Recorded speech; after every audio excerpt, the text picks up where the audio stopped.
पुरी जिला कोणार्क माधीपुर निकटरे थिबा Swarnalata school and college of nursing पक्षरु अंतर्जातीय नर्स दिवस महाडंबरे पालित हो जाइछि। कॉलेज सभापति अत्युत राधाकृष्ण महांती अध्यक्षतार आयोजित उत्सव में मुख्य अतिथि भाव शिक्षाविद शरद चंद्र प्रधान, रवींद्र बाहिनीपति, समाजसेवी तथा प्रधान शिक्षक रामकृष्ण महांती, अग्निशम अधिकारी विचित्र कुमार चौधरी, समाजसेवी निरंजन साहू, नर्सिंग कॉलेज अध्यक्ष सस्मिता स्वाई, उच्च माध्यमिक विद्यालय अध्यक्ष श्रीमती अनन्या जेना और अध्यक्ष श्रीमती शरद बड़ा खटोई, सभापति पूर्णतया महांती प्रमुख जोगदेथिबा अतिथि माने नर्स दिवस रे महत्व और जार जन्मदिन रे एही दिवस पालित होउछि। फ्लोरेंस नाइटिंगेल को जीवन और सेवा मनोवृत्ति उपरे आलोकपात करथिले। तांको आदर्श माने सेवा मनोवृत्ति रखी पाठ पढ़िबा सहित सेवा कार्य करबा पई छात्री मानक आह्वान देथिले। शिक्षा और स्वास्थ्य उन्नति ही समाज को परिवर्तन आनी परिबो, सेवा ही व्रत और साधना बोली अतिथि माने मत व्यक्त करथिले। एही अवसर रे पूर्वरु कॉलेजर छात्री मानक मध्य होइथिबा विभिन्न प्रतियोगिता सह श्रेष्ठ कृति छात्री मानक मानपत्र ट्रॉफी प्रदान करी पुरस्कृत करा जायतिला। शेष पर्यायर कॉलेजर छात्री मानक द्वारा ओडिसी, संबलपुरी, देशात्मक बोधक लोकनृत्य परिवेषण सह क्षुद्र नाटिका परिवेषण करा जायतिला, जहाँ उपस्थित छात्र छात्री, अभिभावक और शुभेच्छु मानक मनोरंजन करथिला।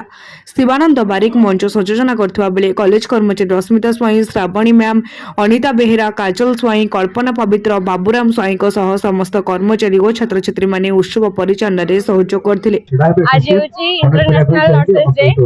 आज रो थीम अछि our nurse our future empower safe life. Sambhu पिला मानकर तो इच्छा न थाए कि नर्सिंग करिवार, किछि लोकंकर सेवा करियार भी मनोवृत्ति थाए, तो सेही माने ही नर्सिंग करନ୍ତି। तो आमे तो मेडिकल जाउछु, सेमानको भी जदि आमे सेति सेवा करछु त घर लोकंकर फील करौछु कि तो ता देह खराब थियो जे जाले त घर लोकन छाडी के मेडिकल आछु, तांको जे किछि सेवा करछु तो बहुत खुशी होछ ना। जे आशीर्वाद दउछु सेटा हम जीवन जाक पे हम संगे रहउछु। एठी हमरो मेन 12 अनुष्ठान होछि, बहुत भलो भी लागुछि। आ बाकी हम सार जो माने अछंदी से मन भी बहुत भलो एठी पढी के। आज मे 12 नर्सेस डे मो अनुष्ठान 2011 मसीहा जो कोणार्क अनुष्ठान आरंभ होइछि। प्रथमे 5 पिला नेकी मो अनुष्ठान आरंभ करथिलु। वर्तमान 280 पिला एडमिशन करछन। प्रति वर्ष मे मास 12 तारिख रे नर्सेस डे पालन करछि। मु कोणार्क रे नर्सिंग स्कूल खोलियार कारण कोणारे शिक्षा रे एवं स्वास्थ्य बहुत तैतांत अवस्था अच्छी। कोणार्क स्वास्थ्य कहले किछि नाही। कोणार्क गोटे मेडिकल अच्छी, अध्यक्ष डॉक्टर रोचंती एवं डॉक्टर रहती, कौन सी फार्मासी एवं नर्स रहती। या लक्ष्य करी मु कोणार्क रे नर्सिंग स्कूल आरंभ करछि 2011 मसीहा। 2011 मसीहा आरंभ कली 5 पिला अनुष्ठान थिले, किंतु वर्तमान 280 पिला एडमिशन करछन। ये अनुष्ठान शिक्षा स्वास्थ्य पर आरंभ करी शिक्षा आपनकर कोणार्क रे +2 साइंस पर अनुष्ठान नथिला, ताकू लक्ष्य करी गो ब्लॉक रे +2 साइंस कॉलेज आरंभ कली उपेंद्र मान हायर सेकेंडरी स्कूल।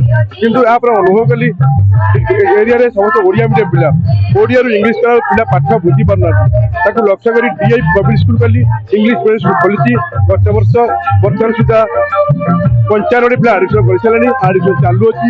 आशा 1100-200 पिला एडमिशन डीएबी करछि। कोणार्क ज्ञान रंजन विश्वाल रिपोर्ट तीर्थक्षेत्र लाइव।